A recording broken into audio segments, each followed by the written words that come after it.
नमस्कार, मैं हूं आमोद श्रीवास्तव।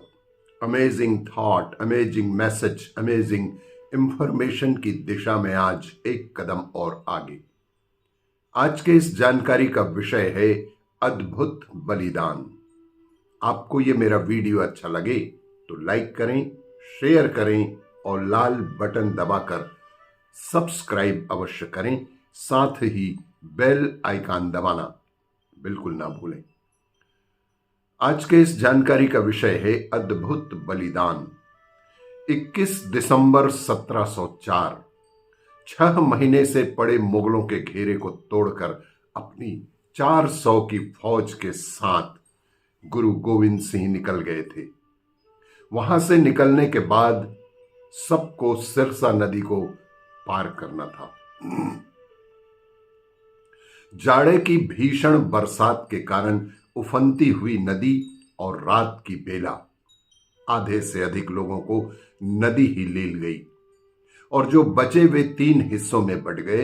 एक हिस्से में गुरुजी की दोनों पत्नियां और कुछ सिख, दूसरे हिस्से में 2 छोटे साहबजादों के साथ गुरुजी की माता गुजरी देवी जी और तीसरे हिस्से में गुरुजी के साथ उनके 2 बड़े साहबजादे और 40 और सिख।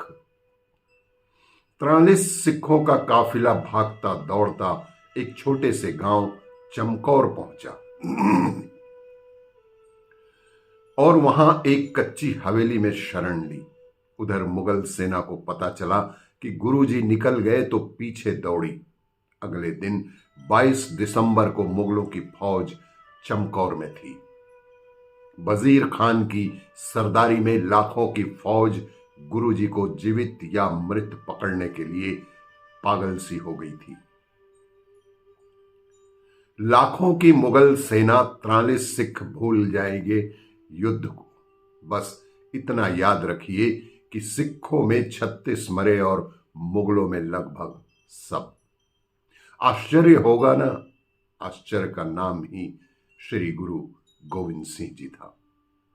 मध्यकालीन भारत के हिंदुओं ने जो किया है वह आश्चर्य ही है।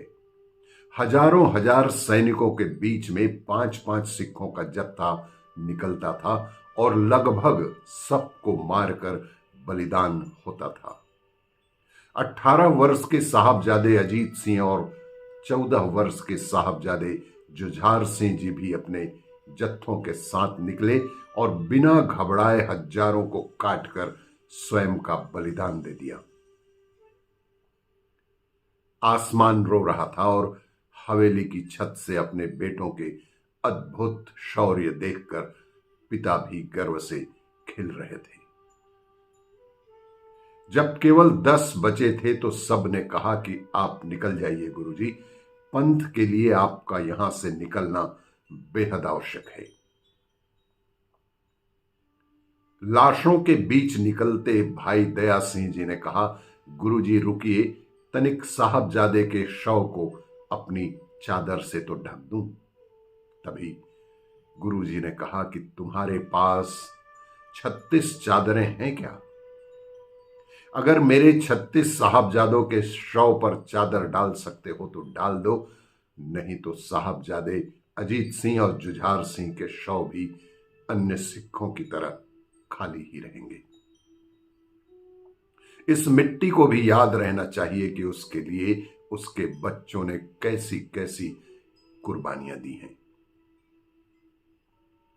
5 दिनों के बाद गुरुजी को पता चला कि माता गुजरी के साथ गए उनके दोनों छोटे साहबजादों को मुगलों ने पकड़ लिया था और वे सरहिंद के नवाब के यहां कैद में थे। बताया गया कि नवाब ने कचहरी में छोटे साहबजादों से बार बार कहा कि धर्म बदल लो तो जान बख्श दी जाएगी। 7 वर्ष के जोरावर सिंह जी और 5 वर्ष के फतेह सिंह जी ने बार बार उनकी बात काटकर कहते रहे, जो बोले सो निहाल, सत श्री अकाल। क्रुद्ध नवाब ने उन्हें एक ठंडे कमरे में कैद कर दिया जहां उनके शरीर पर कोई भी कपड़ा भी न था। दोनों छोटे बच्चे नहीं टूटे तो अगले दिन उन्हें दीवार में चुनवा देने का हुक्म दे दिया गया। दीवार में चुनवाने का मतलब जानते हैं? बच्चों को खड़ा कर उनके चारों तरफ मसाले से ईंट थाप दी गई। बच्चे मरे पर डरे बिल्कुल नहीं। दीवार गर्दन तक पहुंची तब तक दोनों लगभग बेहोश से हो गए थे। फिर उन्हें बाहर निकालकर गला, शायद वह 27 दिसंबर था। बड़े साहबजादों के बलिदान ने पिता की कमर ही तोड़ दी थी, जैसे छोटे साहबजादों के बलिदान ने पिता का हृदय ही तोड़ दिया। 7 दिनों के अंदर राष्ट्र के लिए अपने चारों बेटों की बलि दे चुके पिता देर तक शून्य में देखते रहे। किससे कहें और क्या कहें? बहुत बहुत देर बाद मुख से कुछ शब्द फूटे। ईश्वर तू देख रहा है ना, तेरा तुझको अर्पण क्या लागे मेरा। बस 300 वर्ष ही तो बीते हैं उस दिन को। अधिकांश लोग भूल ही गए। हम बेईमानों की याददाश्त कमजोर सी होती है। धर्म और माटी की रक्षा में जो शहादत श्री गुरु गोविंद सिंह जी ने और उनके पूरे परिवार ने दी, वह हमारे दिल में हमेशा हमेशा से ही है और सदा रहेगी। ऐसा बलिदान, ऐसा त्याग केवल भारत भूमि पर ही देखने को मिलता है। ऐसे महान वीरों को शत शत नमन, शत शत नमन, शत शत नमन।